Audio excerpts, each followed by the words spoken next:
भाईचारा महोत्सव का आयोजन जब इस्कॉन टेम्पल के पवित्र प्रांगण के इस ऑडिटोरियम में हो रहा हो तो मैं अपनी बात का शुभारंभ भगवत गीता के उस श्लोक से करना चाहूंगा। यत्र योगेश्वर कृष्ण यत्र पार्थो धनुर्धर तत्र श्री विजयो भूति दुर्वा नीति मतिर्मम। और इस श्लोक पर जब टीका लिख रहे था महाराष्ट्र का एक महान सपूत जिसे हम लोकमान्य बाल गंगाधर तिलक जी के रूप में जानते हैं, उन्होंने इस श्लोक की लीक से हटकर के व्याख्या की। और ये व्याख्या मैं इसलिए प्रस्तुत कर रहा हूं कि भाईचारा महोत्सव ये कैसे सफल हो सकता है। और आज भाईचारा के अंदर जो दरार आ रही है, चारा तो वर्षों पहले राजनीतिज्ञ चर गए थे, किंतु अब तो भाईचारा के चारों के चरने की जो तैयारी हो रही है, उस चीज का समाधान योगीराज कृष्ण का ये जो गीता जी का श्लोक है, यत्र योगेश्वर कृष्ण यत्र पार्थो धनुर्धर तत्र श्री विजयो भूति दुर्वा नीति मतिर्मम। और लोकमान्य तिलक जी ने लीक से हटकर के इस श्लोक की व्याख्या करते हुए लिखा, उन्होंने कहा, उन्होंने अर्जुन को अध्यात्म का प्रतीक माना, उन्होंने योगीराज कृष्ण को अध्यात्म का प्रतीक माना और अर्जुन को भौतिकता का प्रतीक माना। और यह कहा कि जहां पर अध्यात्म और भौतिकता के बीच में संतुलन है, समन्वय है, वहां पर विजय है, लक्ष्मी है, भूति है, श्री है। आज भाईचारा के बीच में दरार क्यों आ रही है कि अध्यात्म और भौतिकता के बीच में जो संतुलन होना चाहिए था वो संतुलन दरकता जा रहा है, सिरकता जा रहा है। और इसीलिए हमारे मनीषियों ने उपनिषद में भी कल्पना की गई पुरुषार्थ चतुष्टय की। बहन हंसा जी जानती है पुरुषार्थ चतुष्टय की कल्पना, अर्थ काम धर्म और मोक्ष। मंच पर जो ये धर्माचार्य उपस्थित है, इनका अर्थ और काम से कोई विरोध नहीं है, धर्म का अर्थ और काम से विरोध नहीं है। पर धर्म का क्या कहना है कि जहां पर अर्थ और काम धर्म से अनुप्राणित होते हैं, इन चारों के बीच में जहां संतुलन होता है, वहां पर हेल्दी सोसाइटी का, स्वस्थ समाज का निर्माण होता है। आज विकृतियां इसलिए बढ़ती जा रही है कि अर्थ और काम के पीछे अंधी दौड़ लगी हुई है, धर्म और मोक्ष को भुला करके।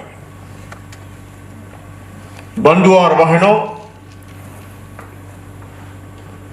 अगर हमें भाईचारे के भाव को बढ़ाना है तो सबसे पहले, जैसे बहन हंसा जी ने कहा था कि हम अपने आप को जानें।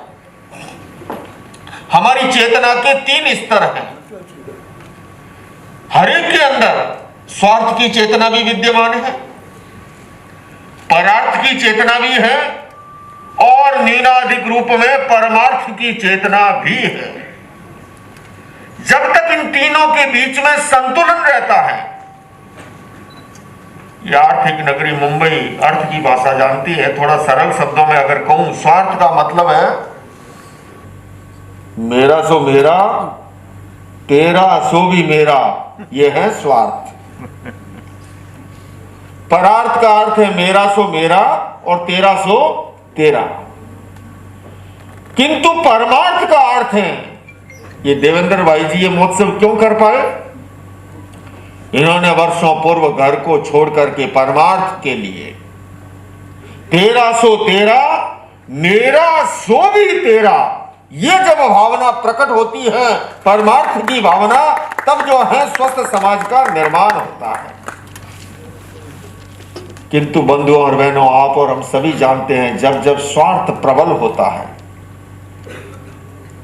तब परमार्थ की बात सुनाई और दिखाई देती नहीं है।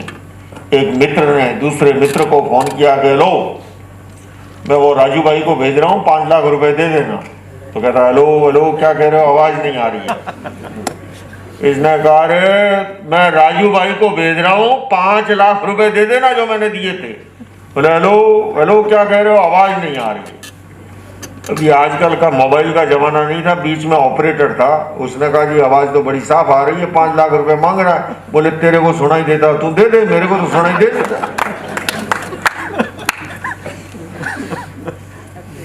जब तक भीतर में स्वार्थ प्रबल होता है तब परार्थ और परमार्थ की बात सुनाई और दिखाई नहीं देती। भाई हंसा जी ने क्यों अपना सारा जीवन समर्पित कर लिया? ये अफ्रीका में रहने वाला क्यों इतना एनजीओ चला करके काम कर रहा है? ये राजराजेश्वर गुरुजी लंदन में रह करके इमाम साहब और हम न जाने कितनी बार कर्फ्यू के बीच में मुजफ्फरनगर करेना जान को जोखिम में डाल के, अगर याद हो, कहा गया था क्यों नहीं सल्टा लेते इनको, क्यों लिए घूमे जा रहे हो? उन परिस्थितियों में काम करते हैं। क्या जरूरत थी देवेंद्र भाई जी को 1 महीने से पसीना बहा रहे हैं कि मैं इस्कॉन टेम्पल को भर के बड़ा अच्छे से कार्यक्रम करूं? कमल मोरारका जी क्यों अपनी तिजोरी हर समय खाली रखते हुए कहते हैं कि लोकेश मुनि जी कभी भी कोई काम हो पूछने की जरूरत नहीं है? ये चंपालाल वर्धन जी, हालांकि दिल्ली आश्रम आना अभी तक नहीं हुआ, लेकिन दूर बैठे भी जुड़े रहते हैं।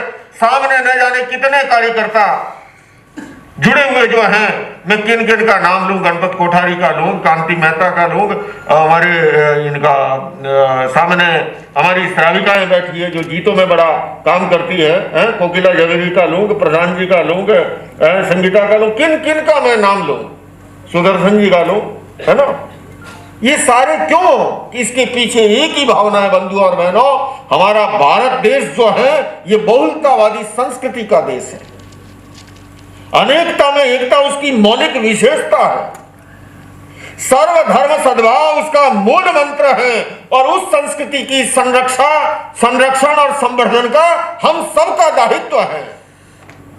ये राजनेता जब जब भी चुनाव आएंगे सांप्रदायिक कट्टरता को, जातिवादी जुनून को उभारेंगे अपने स्वार्थ की पूर्ति के लिए, किंतु उस स्वार्थ को आपको और हमको सबको मिलकर के सफल नहीं होने देना है और समाज को एकजुट बनाए रखना है।